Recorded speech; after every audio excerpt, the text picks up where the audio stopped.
Assalamualaikum warahmatullahi wabarakatuh. Waalaikumsalam warahmatullahi wabarakatuh. Alhamdulillahirrahmanirrahim. Ibu guru semuanya, yang pertama yang kami hormati Ibu Tri Rahayu SPG Al-Besi selaku Kepala Sekolah TKIT Ihsan Kamil Karanganyar, dan yang kami hormati seluruh ibu guru, rekan guru TKIT Ihsan Kamil Karanganyar yang pada hari ini alhamdulillah saya mengucapkan banyak terima kasih atas kelonggaran waktu panjenengan semuanya untuk memenuhi undangan saya mengikuti webinar pada hari ini. Ibu-ibu masih semangat ibu-ibu? Semangat.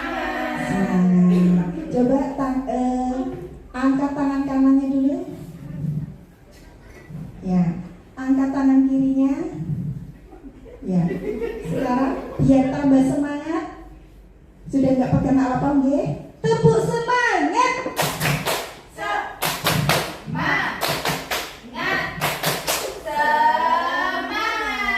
Alhamdulillah, semangatnya luar biasa.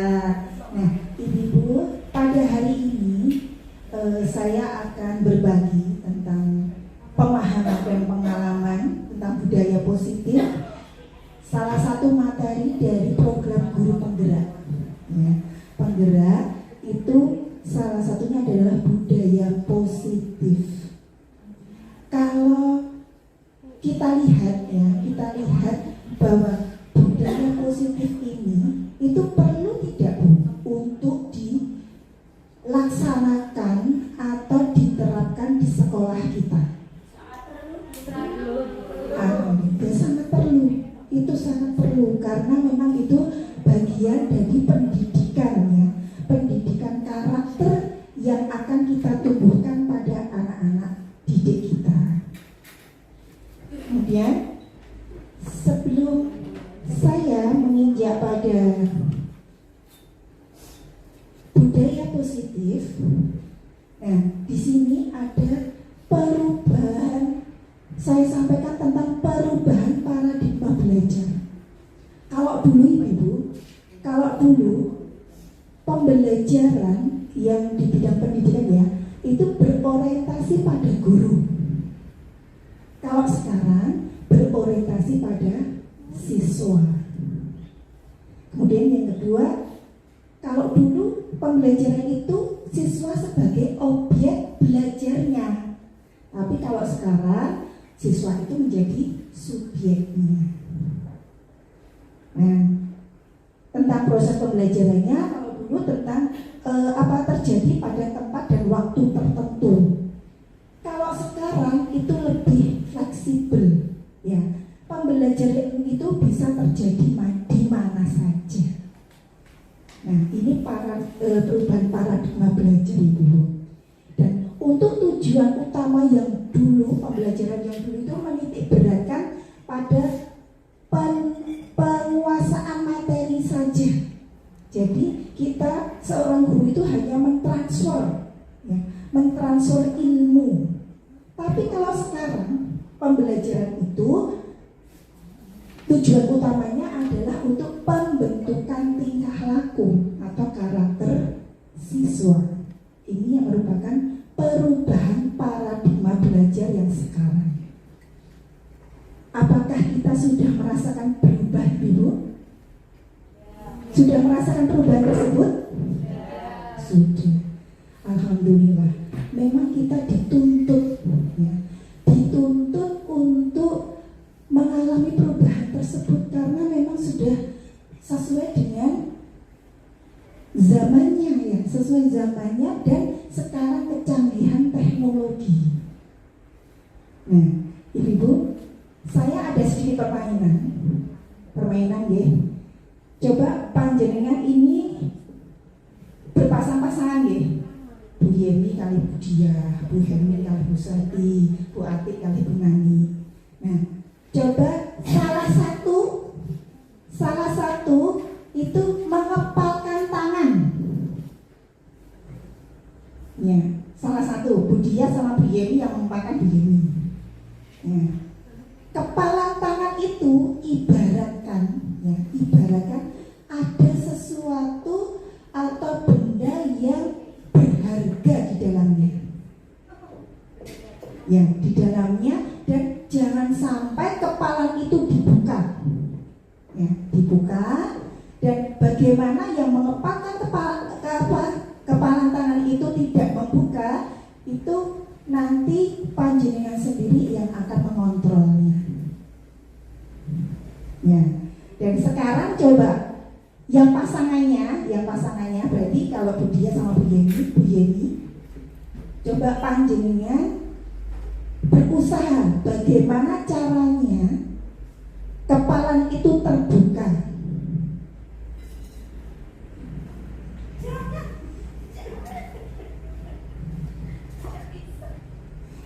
Gimana ya? Saya hitung sampai 5. Bisa terbuka tidak? 1 2 3 4 5. Nah, sekarang apa yang panjenengan Bu Dia sama Bu Yeni, apa yang panjenengan rasakan dari sedikit permainan ini tadi?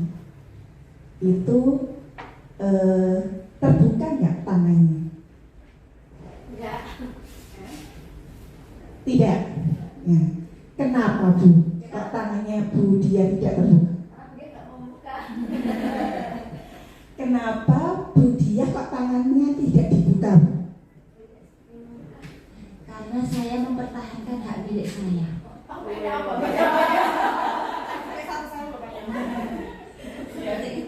Jadi saya mempertahankan. Iya.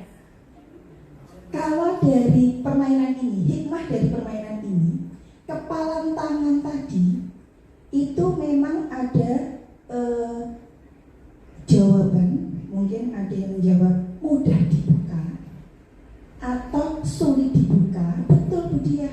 Jadi tidak mudah buka karena saya mempertahankan benda yang di dalamnya itu merupakan benda yang sangat penting ya, untuk berpengaruh pada kehidupan saya. Nah, dan ini bisa dikiaskan atau diambil hikmahnya bahwa perubahan paradigma ini bisa berubah itu tergantung pada diri kita sendiri. Ya, bagaimana kita bisa mengontrol, mengendalikan dari perubahan paradigma belajar. Ibu, di budaya positif, ya, di materi budaya positif, setelah kita melihat dari perubahan paradigma belajar, di materi budaya positif itu ada konsep-konsep penting yang perlu kita kupas, kita pelajari, yaitu yang pertama, disiplin positif dan nilai-nilai kebajikan universal. Yang kedua, motivasi, hukuman, dan penghargaan. Yang ketiga, keyakinan kelas. Keempat, kebutuhan dasar manusia. Yang selanjutnya, 5 posisi kontrol. Dan selanjutnya, segitiga restitusi. Akan kita kupas bersama-sama pada hari ini. Yang pertama tentang disiplin positif dan nilai-nilai kebajikan universal. Mendengarkan kata disiplin. Disiplin itu apa, Bu? Tertib, teratur, patuh, nurut pada aturan tentunya, begitu ya. Betul.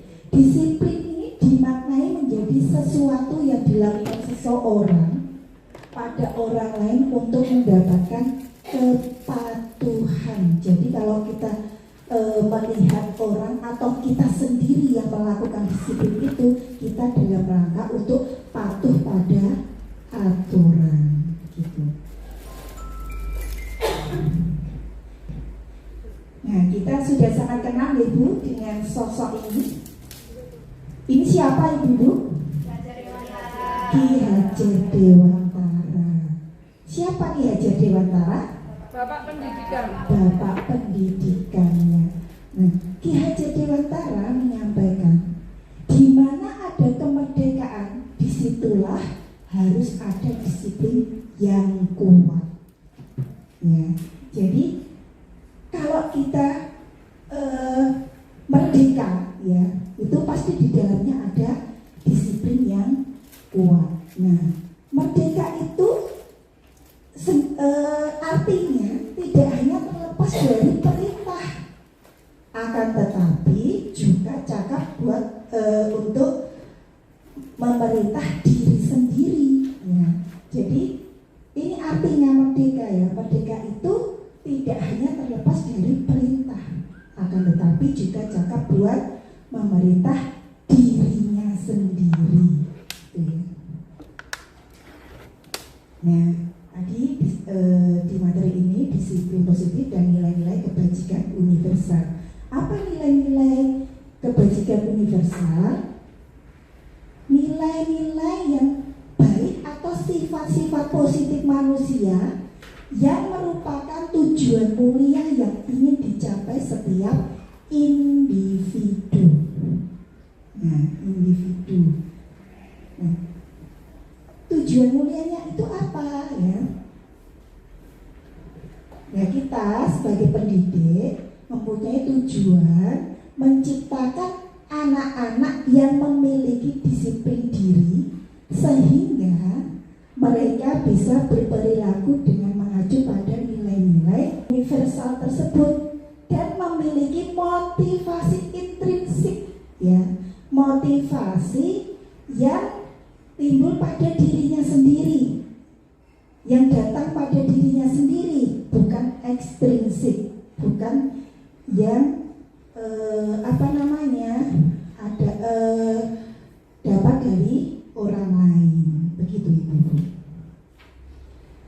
Nah, dari nilai kebajikan yang ingin dicapai setiap anak itu salah satunya adalah profil pelajar Pancasila. Panjenengan sudah pernah mendengar Bu profil pelajar Pancasila? Sudah. Ada berapa Bu?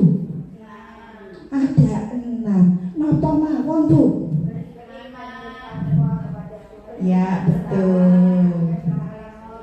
Iya, terus gotong royong, oke.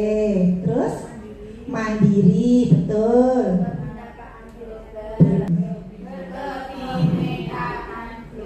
Ya, jadi 6 ini ya.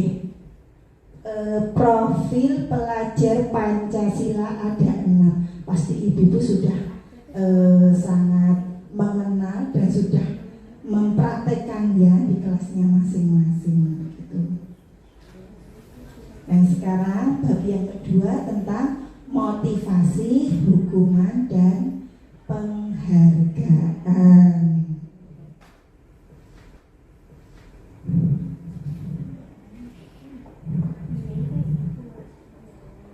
Masih semangat ibu-ibu? Masih. Tepuk 1. Ya. Tepuk 1. Terima kasih. Ada metodenya, ada ya, yesnya ya.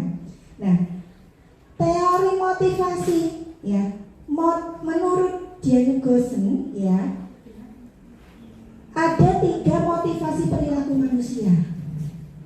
Yang pertama, tipe manusia yang menghindari ketidaknyamanan atau hukuman. Ya, yang kedua, untuk mendapatkan imbalan atau penghargaan dari orang lain.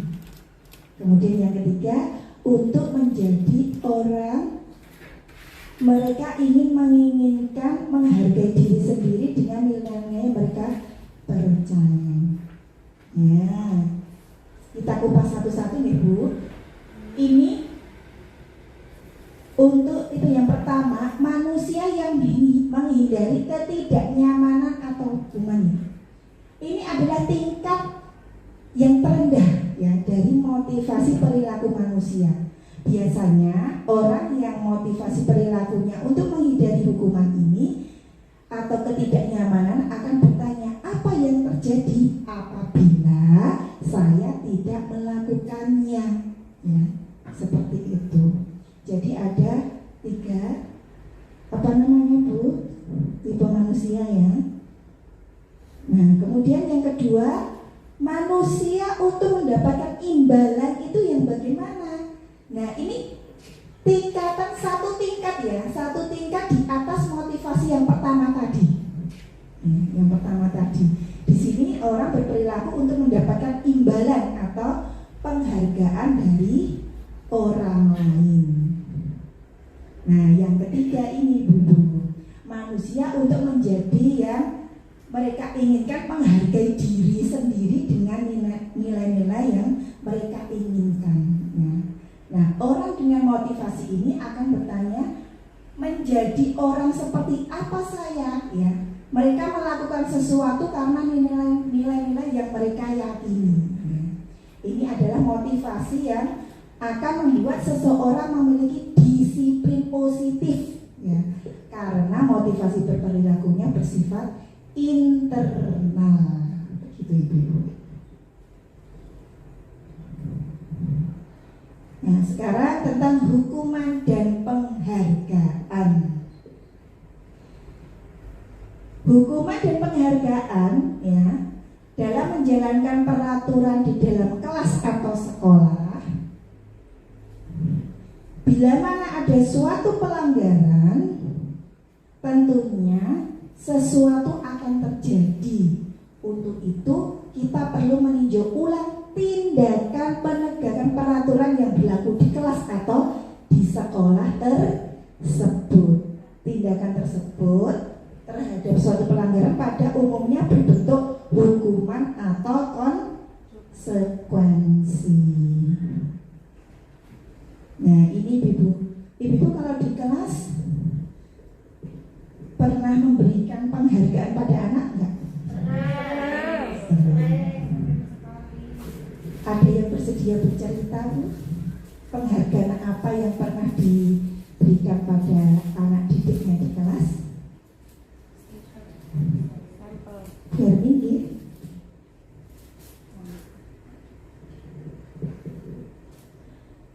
Kalau saya biasanya ini ya, biar anak senang dan bisa untuk memotivasi untuk mau melakukan lagi gitu kegiatan positif di kelas itu, anak yang sudah melakukan kita kasih stiker bintang itu, kemudian ditempel pada libet bintang yang ada di kelas gitu ya, yang di situ udah ada tempelan namanya. Jadi kan nanti anak yang bintangnya banyak berarti dia banyak melakukan kebaikan di kelas.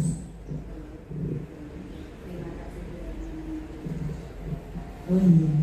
Jadi seperti saya juga pernah melakukan itu, memberikan penghargaan pada anak gitu ya di kelas. Nah, penghargaan ini ya itu diberikan pada anak itu untuk memberikan motivasi ya, kalau tujuan kita ya. Ternyata nanti kita akan bahas di belakangnya, penghargaan itu ternyata bisa mematikan kreativitas anak. Kita lanjut dulu. Nah, ini perbedaan hukuman dan konsekuensi, Ibu. Kalau hukuman itu bersifat tidak terencana atau tiba-tiba. Kemudian hukuman itu bersifat satu arah dari pihak guru yang memberikan. Siswa hanya menerima hukuman tersebut, belum melalui kesepakatan. Nah, hukuman ini bisa berupa fisik atau psikis.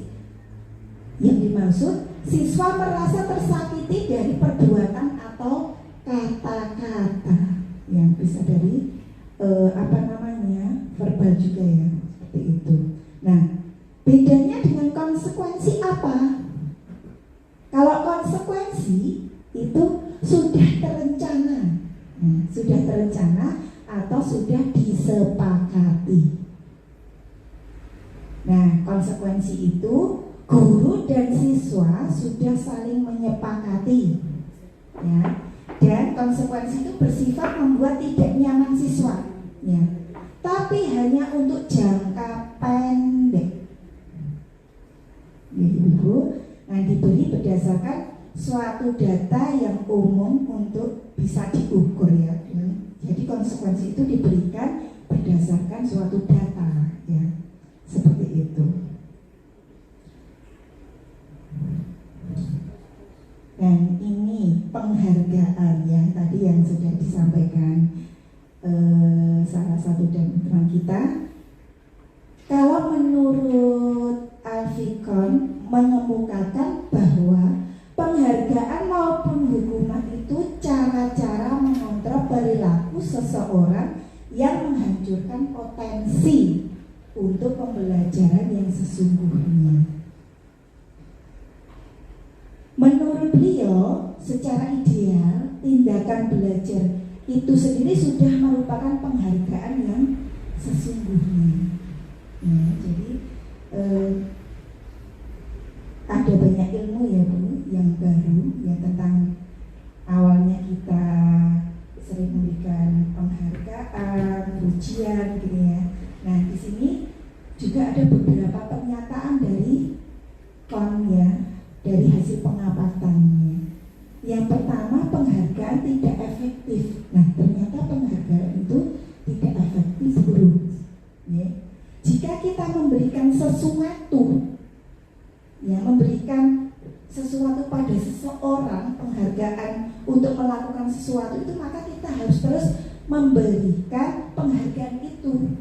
Jika tidak, jika kita ingin melihat perilaku itu terus dilakukan, ya. Jadi tidak efektif kalau kita memberikan penghargaan pada anak, ya. Anak itu berharapnya akan diberi terus, ya. Tapi kalau tidak diberi penghargaan, anak itu tidak akan melakukan sesuatu atau melakukan maksudnya kalau misalnya menaati aturan, dia tidak menaati aturan, gitu. Kemudian pernyataan yang kedua, penghargaan merusak hubungan. Ternyata penghargaan itu merusak hubungan antara, misalnya di sekolah itu, antara guru dan siswa, ya.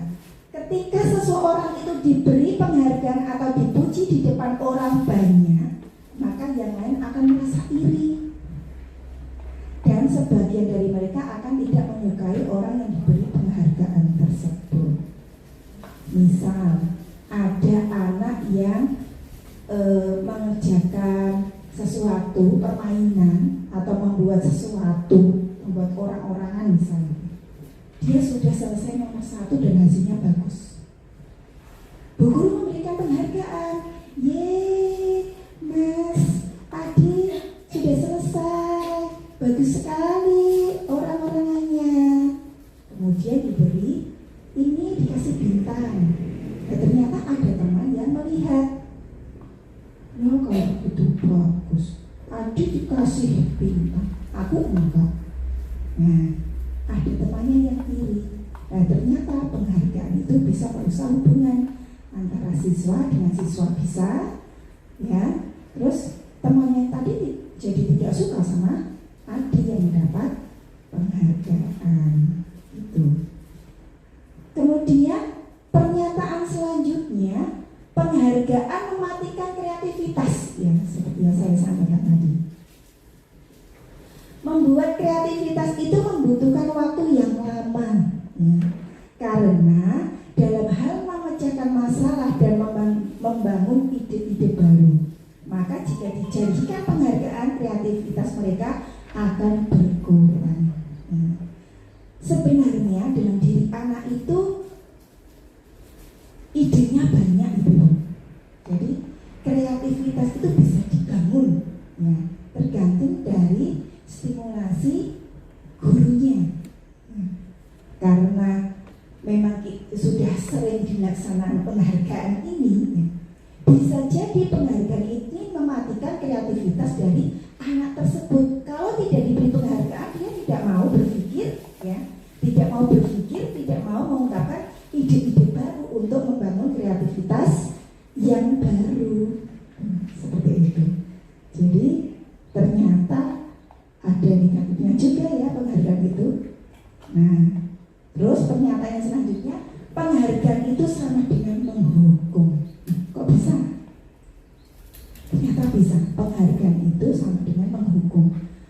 Memberikan penghargaan dan hukuman adalah hal yang sama. Ya.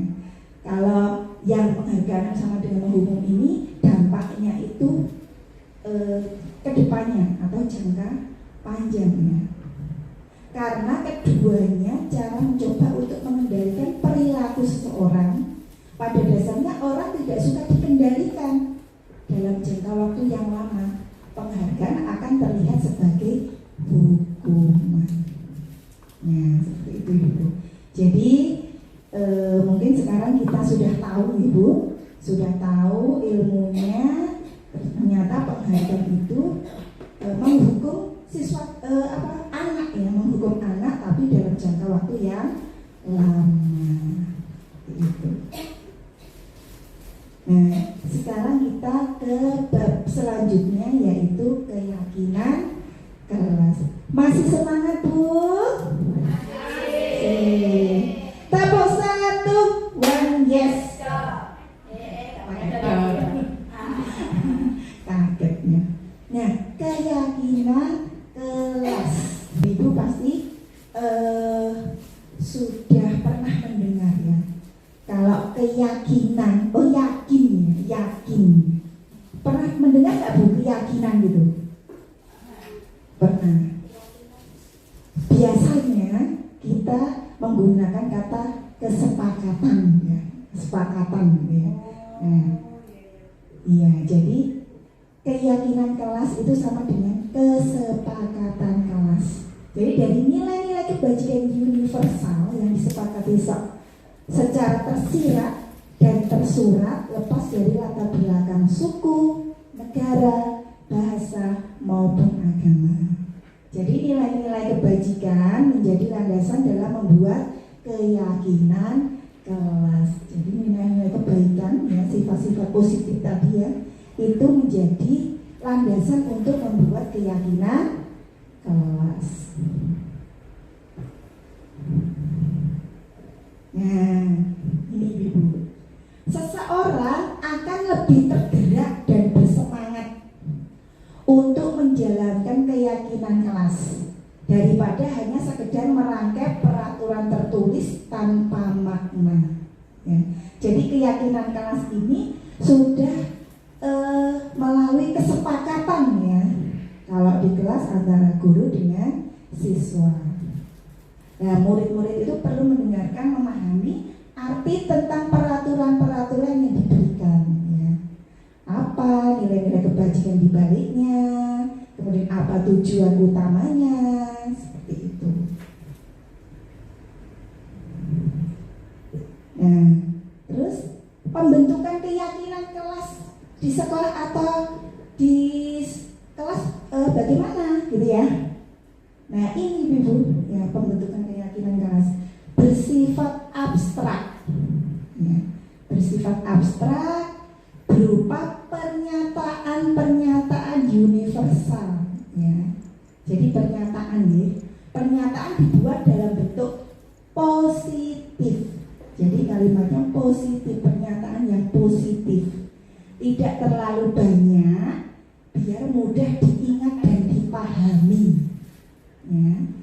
Sebaiknya keyakinan kelas itu sesuatu yang dapat diharapkan di lingkungan tersebut menjadi baik. Kemudian semua warga sekolah atau kelas ikut berkontribusi dalam pembuatan keyakinan kelas. Jadi melibatkan semuanya. Ya, kalau kita membuat keyakinan kelas di kelas, misalnya kelas tertentu, itu harus melibatkan semuanya, melibatkan guru, melibatkan siswa. Ya. Nah, kemudian meninjau kembali keyakinan sekolah atau kelas dari waktu ke waktu. Nah, Ibu, nah ini prosedurnya, ya prosedur pembentukan keyakinan kelas atau sekolah. Ya. Jadi nanti kalau kita mempraktekkan membuat keyakinan kelas di kelas kita masing-masing, kita bisa melalui prosedur ini, Ibu. Ya. Yang pertama, mempersilahkan warga sekolah atau kelas untuk curah pendapat. Jadi kita ajak siswa, misalnya kita guru dan siswa untuk mengungkapkan ide-idenya. Ya. Kita mau menyepakati aturan di kelas itu apa. Ya. Kemudian yang kedua, mencatat masukan-masukan dari hasil curah pendapat. Ya. Kemudian ditulis di papan tulis atau kertas besar agar semua warga di kelas atau sekolah itu bisa melihatnya. Kemudian yang ketiga, menyusun keyakinan dengan menggunakan kalimat-kalimat positif. Tadi ya, seperti tadi. Kemudian meninjau kembali ya, curah pendapat yang telah dicatat. Jika pernyataan yang tertulis masih banyak yang berupa peraturan, ya, ajaklah warga sekolah atau kelas untuk menemukan nilai kewajiban. Nah, kemudian yang kelima, meninjau ulang keyakinan sekolah atau kelas secara bersama-sama. Sebaiknya keyakinan kelas itu berkisar antara 3 sampai 7 prinsip atau keyakinan. Kemudian setelah keyakinan kelas itu dibuat, semua warga sekolah atau kelas dipersilahkan meninjau ulang, menyetujui dan menandatangani. Kalau anak-anak TK kan nggak bisa tanda tangan ya Bu. Ya, mungkin bisa pakai cap jempol, ya, kemudian cap jari, ya, 5 jari, ya, seperti itu. Kemudian keyakinan sekolah atau kelas dapat dilekatkan di dinding, ya, bisa setelah itu ditempel, ya, ditempel di kelas tersebut, biar setiap hari anak itu bisa melihatnya dan ingat ya kesepakatan yang sudah disepakati atau keyakinan kelas yang sudah disepakati bersama-sama. Nah, ini proses Bu, contoh proses pembuatan keyakinan kelas di kelas B3. Ya. Kalau di kelas B3 sengaja 2 hari. Ya. 2 hari itu yang pertama memang ditulis di papan tulis, kemudian nanti sudah kesepakatan dari awal dirapikan, kemudian nanti ada stempel ya, stempel jari didekat dari gambar-gambar yang sudah menjadi kesepakatan kelas bersama, begitu. Ibu-ibu sudah pernah membuat keyakinan kelas belum? Belum, ya. Berarti nanti kita bersama-sama ya Bu, bersama-sama untuk membuat keyakinan kelas ya, keyakinan kelas. Nah, ini hasil akhirnya ya dari stempelnya anak-anak yang merupakan tanda ya, tanda gantinya tanda tangan tadi ya, seperti itu menjadi stempel jarinya anak-anak. Nah, sekarang menginjak pada materi selanjutnya, yaitu kebutuhan dasar manusia.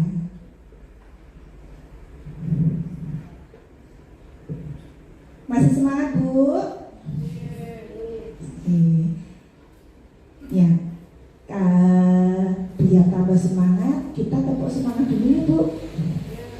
Tepuk semangat. Semangat. Terima kasih, luar biasa semangatnya ibu-ibu di TKIT Insan Kamil ini. Kita lanjutkan materi selanjutnya, yaitu kebutuhan dasar manusia. Nah,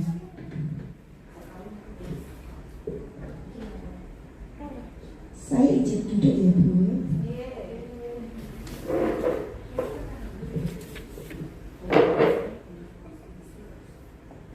Kebutuhan dasar manusia itu ada 5 Ibu. Ya, ada 5 menurut Dr. William Glasser. Ya, itu ada 5. Yang pertama, bertahan hidup. Kemudian yang kedua, kasih sayang dan rasa diterima. Yang ketiga, kebebasan, kesenangan dan penguasaan. Nah, kita akan kupas satu-satu ya Bu ya. Kebutuhan bertahan hidup ya. Ada sebuah cerita ya, atau kasus ya. Saya bacakan kasusnya ya Bu. Ibu Ambar itu guru wali kelas B1 sedang bingung menghadapi ulah salah satu murid di kelasnya, namanya Doni. Beberapa anak di kelas B1 telah datang padanya dan mengeluhkan Doni yang seringkali meminta bekal makan siang mereka dengan paksa. Jika Anda menghadapi situasi seperti Ibu Ambar, apa yang akan Anda lakukan? Nah, menurut Anda, kira-kira apa alasan Doni melakukan hal tersebut?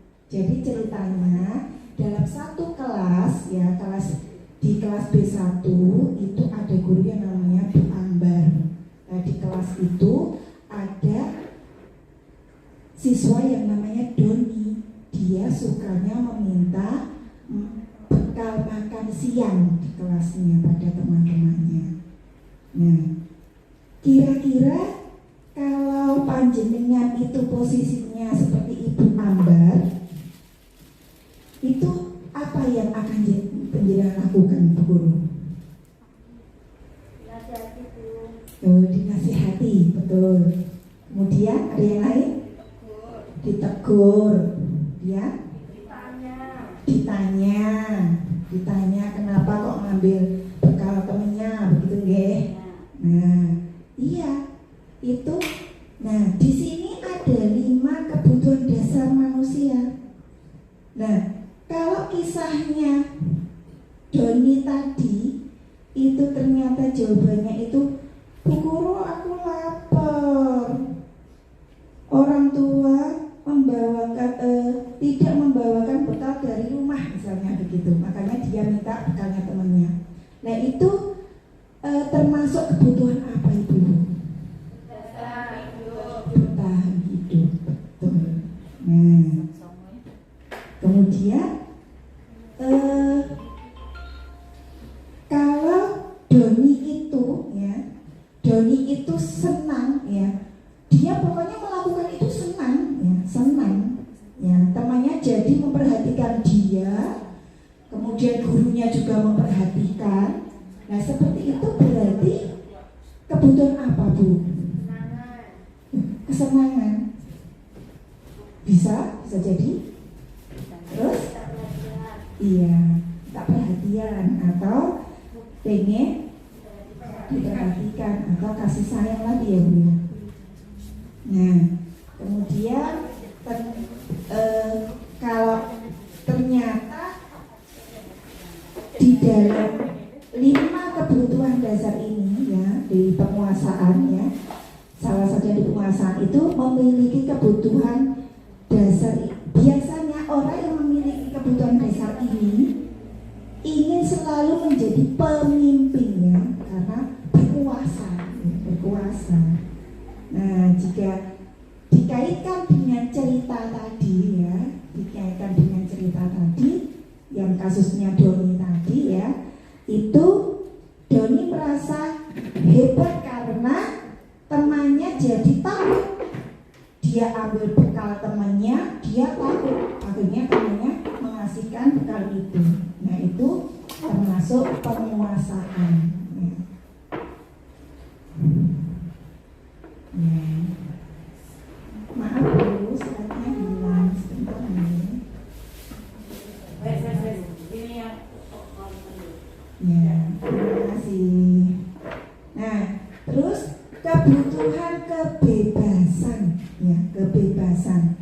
Nah, kebutuhan ini cenderung orang suka mencoba-coba hal yang baru ya, yang baru. Dan karena menginginkan banyak perilaku, menginginkan sesuatu yang baru ya. Kalau dari kasusnya Doni tadi, yang memenuhi kebutuhan kebebasan itu Doni merasa karena dia merasa bosan dengan bekal yang dari rumah. Nah, maka dia ingin mencoba makanan yang lain, makanya dia minta bekal temannya. Seperti itu. Ya.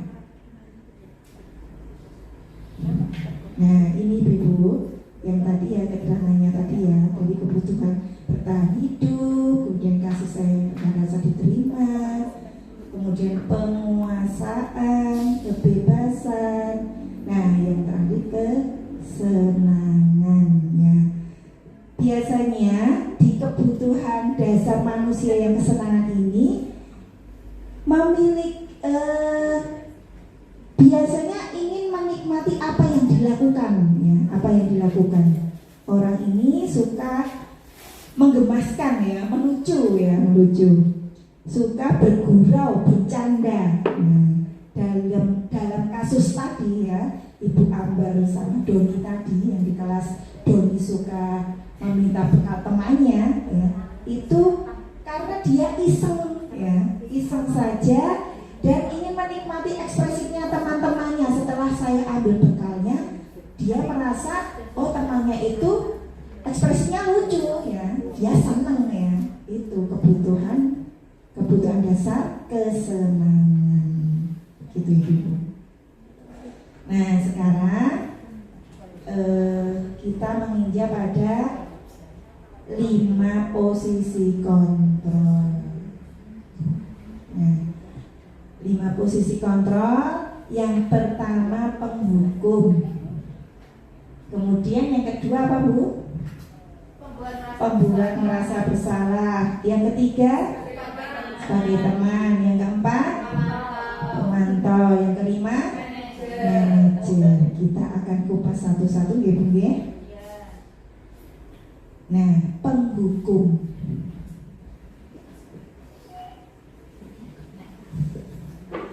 Hukuman tidak hanya berupa hukuman fisik, Bu.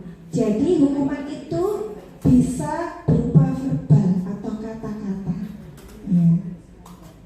Awalnya, kemudian di penghukum ini juga itu terserah melakukan penekanan yang sangat dalam untuk membuat anak mematuhi aturan. Jadi kalau namanya penghukum itu ya menghukum ya Bu. Jadi enak nggak Bu? Kalau dihukum? Nggak enak, ya nggak enak. Anak juga merasakan kalau kita menjadi penghukum di dalam, maksudnya posisi kontrol kita penghukum, anak juga tidak suka. Ya seperti itu.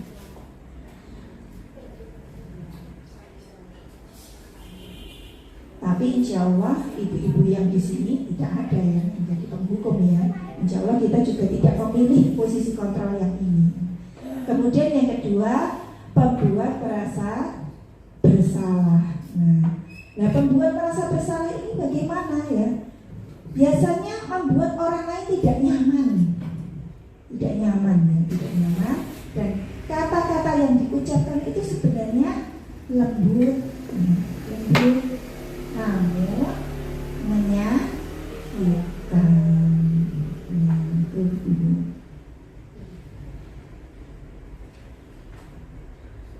Nah, jadi ibu-ibu kalau pembuat merasa bersalah ini sebenarnya kan kata-katanya lembut ya. Misal, berapa kali ibu harus memberitahu kamu kalau tas itu tempatnya di sini. Nah, itu lembut, tapi dia merasa disakiti. Ternyata salah ya. Nah, seperti itu. Dia merasa bersalah. Ya. Seperti itu. Jadi ini posisi kontrol yang kedua. Apakah kita seperti ini? Kadang. Ya.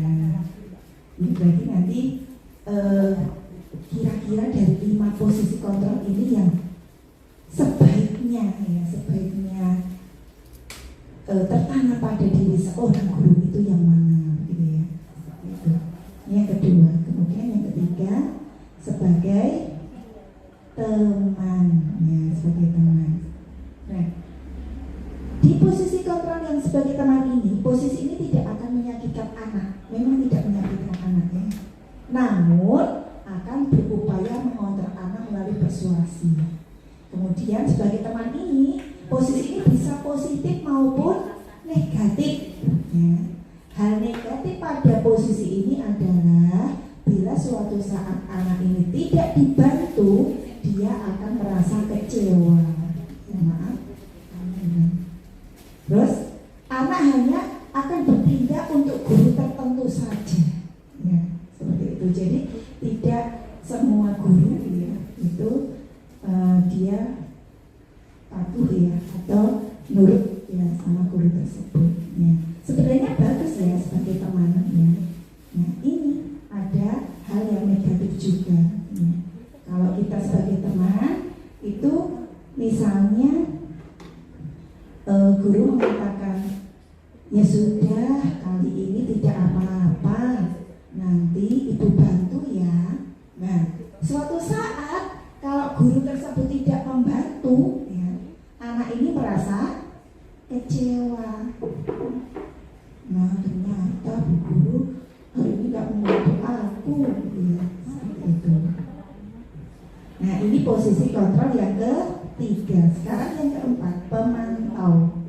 Di posisi kontrol yang pemantau ini menggunakan sanksi atau konsekuensi. Konsekuensi dan dapat memisahkan hubungan guru dengan siswa. Biasanya kita ini ya Bu, atau mungkin ada guru yang sering mengatakan, ayo, mungkin ada anak yang tidak seaturan ya, peraturannya apa, ayo, misalnya begitu ya. Dan ini pemantau itu mengawasi ya, mengawasi dari anak didiknya saat bermain, kemudian saat belajar, saat dia tidak menaati aturan gitu ya. Kemudian guru memberikan terlontar kata-kata peraturannya apa, ayo, misalnya seperti itu ya. Nah itu posisi kontrol yang keempat, pemantau. Kemudian yang terakhir, manajer. Kalau posisi kontrol yang terakhir ini, manajer itu cenderung bersifat mempersilahkan anak untuk mempertanggungjawabkan perilakunya. Jadi seorang guru mempersilahkan anak untuk bertanggung jawab atas perilakunya kalau dia melakukan kesalahan. Guru mendukung siswa untuk menemukan solusi atau permasalahannya sendiri. Ya. Kemudian di posisi kontrol ini juga guru berkolaborasi dengan siswa untuk memperbaiki kesalahannya. Nah, kira-kira Ibu dari 5 posisi kontrol ini itu yang sebaiknya tertanam pada guru yang profesional, guru yang mementingkan karakter anaknya. Itu kira-kira apa Bu? Manajer. Ya, betul sekali. Sudah ada yang manajer di kelasnya Bu? Di sekolahnya sudah pernah? Sudah ada yang menjadi memposisikan diri sebagai manajer sekolahnya? Iya, semoga nanti kita bisa menuju ke sana ya, bisa menuju ke posisi kontrol manajer. Nah, ini 5 posisi kontrol. Nah, yang terakhir Ibu, ini bab terakhir ya, materi terakhir di budaya positif. Nah, tentang segitiga restitusi. Restitusi. Nah, apa itu restitusi? Restitusi adalah proses menciptakan kondisi bagi murid untuk memperbaiki kesalahan mereka, sehingga mereka bisa kembali pada kelompok mereka dengan karakter yang lebih kuat ya. Jadi restitusi itu menciptakan kondisi yang lebih baik ya, menciptakan kondisi anak lebih baik setelah melakukan kesalahan ya. Biar anak tersebut bisa kembali pada kelompok mereka dengan karakter yang lebih kuat gitu. Nah, restitusi juga merupakan proses kolaboratif ya, yang mengajarkan murid untuk mencari solusi untuk masalah mereka sendiri dan membantu murid berpikir tentang orang seperti apa yang mereka inginkan dan bagaimana mereka harus memperlakukan orang lain. Ini pengertian dari restitusi ya, menstabilkan identitas ya. Kesalahan adalah bagian dari proses pembelajaran ya, yang mengubah identitas gagal ke identitas sukses gitu. Jadi kalau kita menghadapi anak yang sedang melakukan kesalahan, gitu kita stabilkan dulu identitasnya, kita tanya ya. Nah, kesalahan dari tingkah laku murid kita. Kemudian yang kedua, validasi tindakan yang salah ya. Setiap perilaku berupaya untuk memenuhi suatu kebutuhan tertentu ya. Kalau validasi ya, kemudian mengenali dan mengakui kebutuhan. Ibu-ibu sudah melaksanakan segitiga restitusi belum di kelasnya? Belum ya. Nanti kita bersama-sama ya Bu, bersama-sama menerapkan dari ilmu-ilmu ya, ilmu-ilmu dari materi-materi budaya positif ini ya. Kita harapannya dengan menerapkan ilmu ini nanti sekolah kita akan menjadi sekolah yang lebih baik ya, lebih baik dan anak-anak didik kita berkarakter baik begitu. Nah, setelah melakukan validasi tindakan yang salah, kemudian menanyakan keyakinan ya, menanyakan keyakinan itu maksudnya murid diberi pertanyaan bermakna ya, bermakna untuk memunculkan motivasi secara intrinsik ya, intrinsik. Kemudian di menanyakan keyakinan ini murid juga nantinya mampu mengaitkan keyakinannya dengan tindakan yang salah dan mengakui kebutuhan begitu. Nah, ini ciri-ciri restitusi Ibu-ibu. Nah, ciri-ciri restitusi ada banyak ya. Restitusi bukan untuk menebus kesalahan, namun untuk belajar dari kesalahan.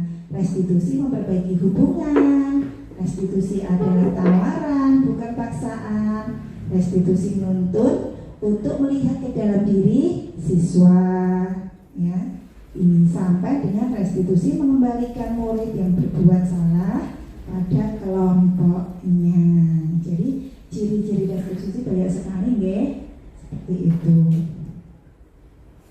Nah, ini kemarin saat penerapannya ya, penerapannya itu saat saya menggunakan ya, maksudnya penerapan saat anak ya, anak terlambat datang ke sekolah ya, dia mengetuk pintu kemudian memberi salam pada bu guru. Nah, kemudian sepulang sekolah anak ini dipanggil bu guru ya, kemudian ditanya kenapa kok terlambat gitu ya. Nah, seperti itu. Ini penerapan segitiga restitusi di kelas saya. Nah, alhamdulillah Ibu sudah selesai. Terima kasih. Nah, Ibu-ibu, sebelum saya menutup dari webinar hari ini, nah, alhamdulillah di budaya positif ini ya, budaya positif ini sudah saya lakukan ya, saya lakukan di kelas B3 dan tentang pembuatan keyakinan kelas, dan itu dampaknya sangat luar biasa, dampaknya bagus sekali.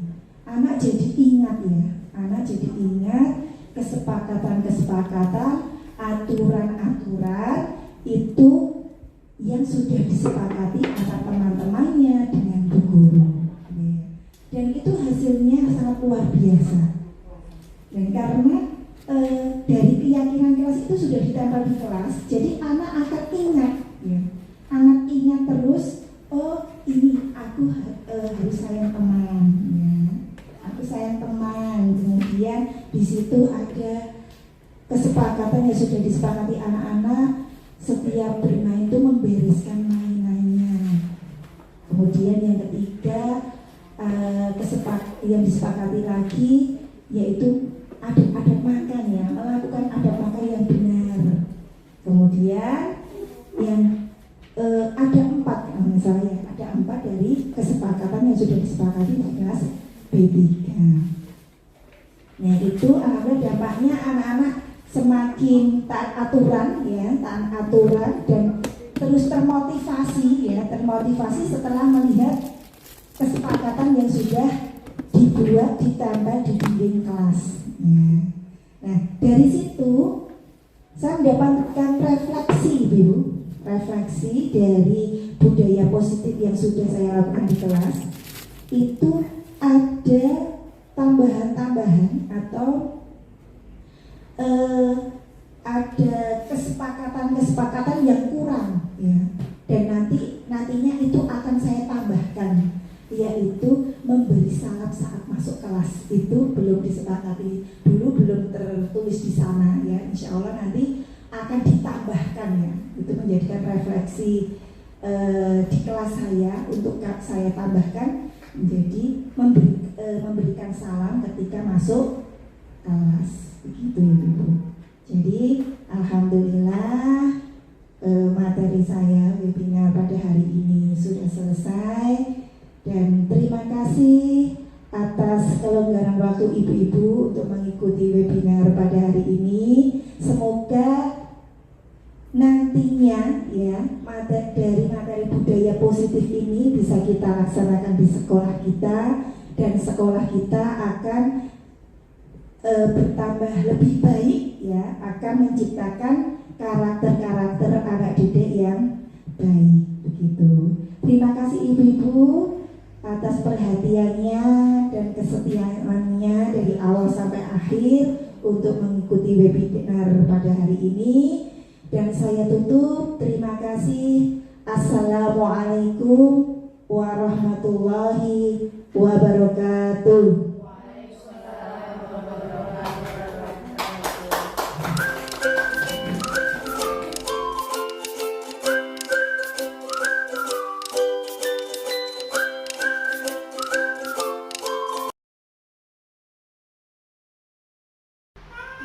Kira-kira apa yang perlu kita sepakati teman-teman? 1, 2,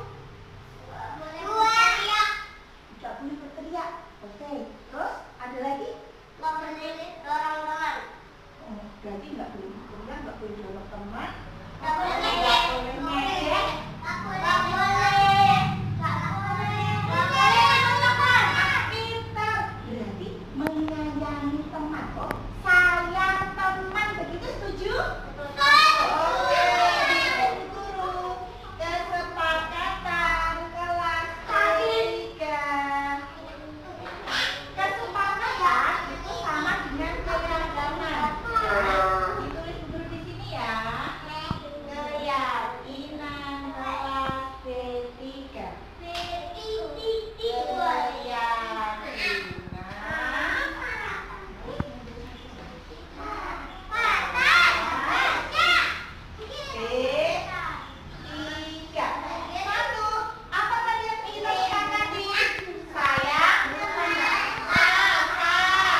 kiri, oke.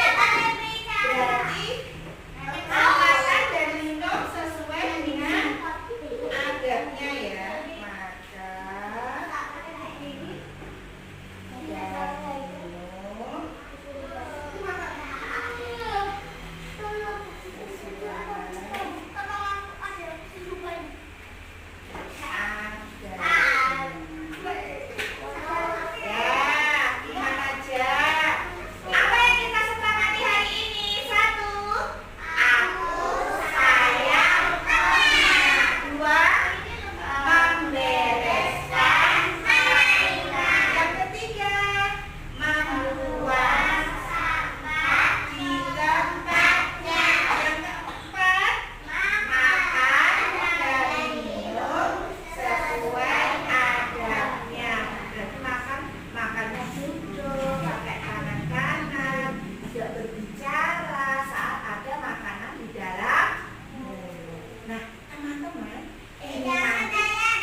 Tentang keyakinan kelas ketiga.